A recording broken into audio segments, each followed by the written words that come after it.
अस्सलाम वालेकुम, this is Junes Bhatti. Welcome back to my channel. उम्मीद करता हूं अल्लाह के करम और फजल के साथ आप सब लोग ठीक होंगे। आज मेरा चूज किया हुआ टॉपिक ऑर्बिटल वेलोसिटी, ये chapter number 5 first year physics में से है। इसके अंदर हम स्टडी करेंगे कि ऑर्बिटल वेलोसिटी है क्या, इस ऑर्बिटल वेलोसिटी का क्रिटिकल वेलोसिटी के साथ क्या रिलेशन है। इसके बाद हम इस टॉपिक को डायग्राम की मदद से स्टडी करते हुए इसकी एक मैथमेटिकल फॉर्म ड्राइव करेंगे। बेसिकली ये टॉपिक पेपर के पॉइंट ऑफ व्यू से एक शॉर्ट क्वेश्चन और एमसीक्यूज की ज्यादा काउंट किया जाता है। ये लॉन्ग क्वेश्चन कभी नहीं है, लेकिन अगर एक बार बोर्ड में एक बार ये लॉन्ग क्वेश्चन आ चुका है, लेकिन अगर ये लॉन्ग क्वेश्चन आए तो आप लोग इसको इस तरह करके प्रेजेंट कर सकते हैं। थोड़ी सी इसमें एक्सप्लेनेशन आप अपने से ऐड कर सकते हैं। तो स्टार्ट करते हैं टॉपिक को। सबसे पहले क्रिटिकल ऑर्बिटल वेलोसिटी है क्या।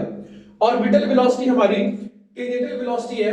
ये बेसिकली टेंजेंट बनाती है आपकी रोटेशन के साथ। आप इसको लीनियर वेलोसिटी वाले कांसेप्ट से भी बिल्कुल रिलेट कर सकते हैं। ये बिल्कुल उस वो वाला ही कांसेप्ट है। तो टेंजेंटल वेलोसिटी बेसिकली आपकी जो यहां पर है वही आपकी ऑर्बिटल वेलोसिटी है, किसी भी सैटेलाइट को अर्थ के गिर्द रिवॉल्व करवाने के लिए।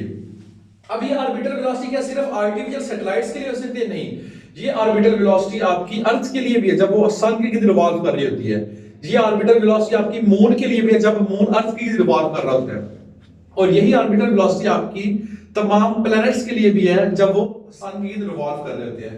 इसका मतलब है कि जब कोई भी चीज किसी हैवियर बॉडी के गिर्द रिवॉल्व करे इन नियरली सर्कुलर पाथ, किसी सर्कुलर पाथ यानी करीब करीब सर्कुलर पाथ ही वो हो। और वैसे मोस्टली आपको पता है सर्कुलर पाथ एलिप्टिकल ज्यादातर होते हैं, तो नियरली सर्कुलर पाथ में जब रिवॉल्व कर रहे हैं बच्चे, तो वहां पर आपकी जो मोशन होती है वो ऑर्बिटल मोशन कहलाती है, और आपकी जो वेलोसिटी उस वक्त होती है वो ऑर्बिटल वेलोसिटी होती है। इसका मतलब हमें किसी भी चीज को किसी दूसरी चीज के गिर्द रिवॉल्व करवाने के लिए एक खास वेलोसिटी कम से कम जरूर होनी चाहिए। और ये टॉपिक हम पहले भी पढ़ चुके हैं, जिसमें हमने क्रिटिकल वेलोसिटी का कांसेप्ट पढ़ा था।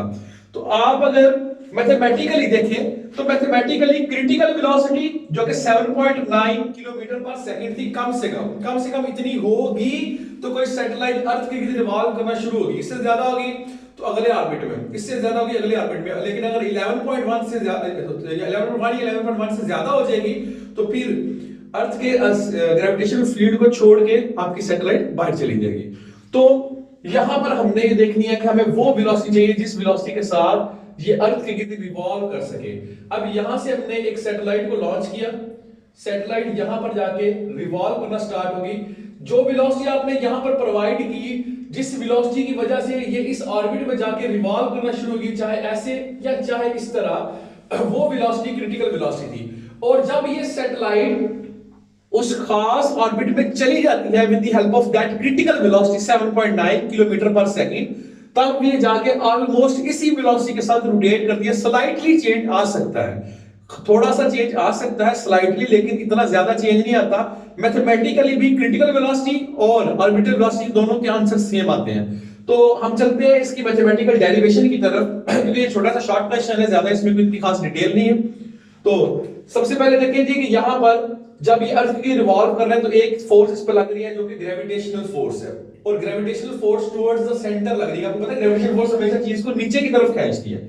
इसी तरह आपको पता है जब कोई चीज सर्कुलर मोशन में रिवॉल्व कर रही हो तो through the radius there is a radial force. ये मैंने आपको सेंटीमीटर फोर्स वाले टॉपिक में डिटेल में समझाया कि रेडियल फोर्स होता क्या है। तो रेडियल फोर्स के तौर पर एक फोर्स लग रही है सेंटीमीटर फोर्स। इसका मतलब इस बॉडी को सर्कल में रोटेट करते वक्त दो फोर्सेस लग रही है, सेंटीमीटर फोर्स और आपकी दूसरी फोर्स कौन सी है? Gravitational force. और ये दोनों एक दूसरे के इक्वल है, यानी हम कह सकते हैं कि हमारी जो ये ग्रेविटेशनल फोर्स है ये सेंटीमीटर फोर्स के इक्वल है। तभी आपकी बॉडी इस अर्थ के गिर्द रिवॉल्व करना स्टार्ट हो गई है। तो हम इसको सॉल्व करते हैं। हमारे पास आ जाएगा G capital M, this is the mass of earth, small m, this is the mass of that satellite, divided by radius का स्क्वायर। ये जो रेडियस आपका यहां पे है, इसके साथ यहां पर आपके पास है m mass of satellite, velocity. ये वेलोसिटी कौन सी? ये बेसिकली आपकी टेंजेंशियल वेलोसिटी है, जो कि आपकी ऑर्बिटल वेलोसिटी आप ड्राइव करना चाह रहे हैं। v का स्क्वायर डिवाइडेड बाय r। इसको आप सिंपलीफाई करेंगे तो यहां पर कुछ चीजें आपकी वैसी कैंसिल हो रही है। इस तरह ये m कैंसिल हो रहा है, रेडियस a कैंसिल हो रहा है, तो हमारे पास यहां में जो बच रहा है वो बेसिकली क्या है? v का square is equal to g m by r। इसको फर्दर हम सॉल्व करेंगे तो हमारे पास आ जाएगा v is equal to gm by r, और ये जो हमारे पास एक फाइनल आंसर आया बेसिकली ये हमारी ऑर्बिटल वेलोसिटी का फार्मूला है।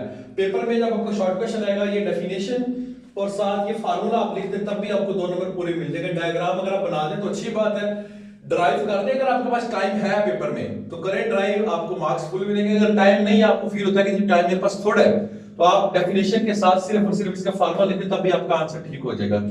अब आते हैं हमारे आज के लेक्चर के आखिरी और एंडिंग पॉइंट की तरफ। जो हमने शुरू में कहा था कि ऑर्बिटल वेलोसिटी और क्रिटिकल वेलोसिटी जो है ये मैथमेटिकली दोनों सेम है, और ये एमसीक्यूज भी अक्सर आता है कि ये दोनों सेम होती है मैथमेटिकली। कैसे देखें, जो आपकी क्रिटिकल वेलोसिटी उसका फार्मूला था g into r,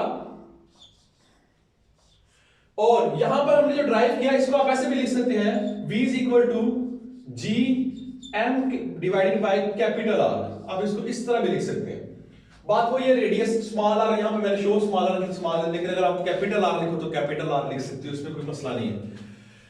और ऑर्बिटल वेलोसिटी आपके पास है ये gm बाय कैपिटल R, इसका स्क्वायर रूट। अब आप इन दोनों चीजों को किस तरह इक्वल कर सकते हैं, यानी मैं इसका थोड़ा सा अलग करने के लिए इसके साथ O लगा देता हूं ऑर्बिटल वेलोसिटी, और इसको अलग करने के लिए इसके साथ C लगाता हूं क्रिटिकल वेलोसिटी। अब ये देखिए आपने पढ़ा हुआ है F is equal to ma, और जब आप अर्थ की तरफ मूव कर रहे हो तो आपकी वहां पर ये जो फोर्स इसके ऊपर लग रही है आपको पता है टुवर्ड्स सेंटर लगती है हमेशा। हमने इससे पिछले टाइम में जब हमने रियल अपेरेंट वेट पढ़ा वहां पर हमने पढ़ा कि हमारा रियल वेट होता है mg, तो यहां पर जो इसको फोर्स नीचे ग्रेविटेशनल पुल लग रहा है वो mg है।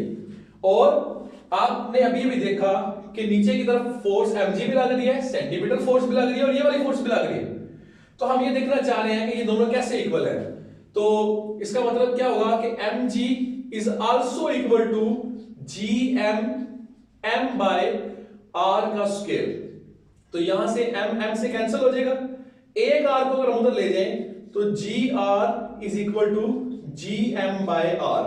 तो आप बखूबी देख सकते हैं कि अगर हम दोनों तरफ इनका स्क्वायर रूट ले लें, gr का स्क्वायर रूट इस तरफ स्क्वायर रूट ले लें और gm by r इसका भी स्क्वायर रूट ले लें, तो आप देख सकते हैं कि एक तरफ हमारे पास कौन सी वेलोसिटी बन रही है, critical velocity which is mathematically equal to orbital velocity। लेकिन प्रैक्टिकली जब ये चीजें आपकी क्रिटिकल वेलोसिटी जो है जिसकी वजह से वो सैटेलाइट में गए, क्रिटिकल वेलोसिटी क्या है, वो वेलोसिटी जिसकी वजह से अर्थ की सरफेस से कोई बॉडी एक खास ऑर्बिट में जाके घूमना शुरू हो गई, लेकिन बाद में जिस वेलोसिटी से घूम रही है वो ऑर्बिटल वेलोसिटी। अब मैथमेटिकली दोनों सेम है, लेकिन बाय कॉन्सेप्ट प्रैक्टिकली यहां पर थोड़ा सा फर्क पड़ता है इन दोनों की वेलोसिटी के अंदर। आप ऐसा कह सकते हैं कि स्लाइटली वेलोसिटी कम हो सकती है आपकी जब ये जाके इस ऑर्बिट में रोटेट करेगा। तो इसी के साथ हमारे आज के लेक्चर खत्म होता है। अगर आप लोगों ने कोई क्वेश्चन करना हो तो लाजमी किया करें, आप लोग कमेंट जरूर किया करें, क्योंकि आप लोगों के कमेंट हमारे लिए बहुत इंपॉर्टेंट होते हैं। क्रिएटर जो भी वीडियो बना रहा होता है उसको जो व्यूअर के कमेंट्स होते हैं वो उसके लिए एक एप्रिसिएशन भी होती है, मोटिवेशन भी होती है। तो आप लोग लाजमी कमेंट किया करें। बाकी दुआ में याद रखिएगा। अल्लाह हाफिज।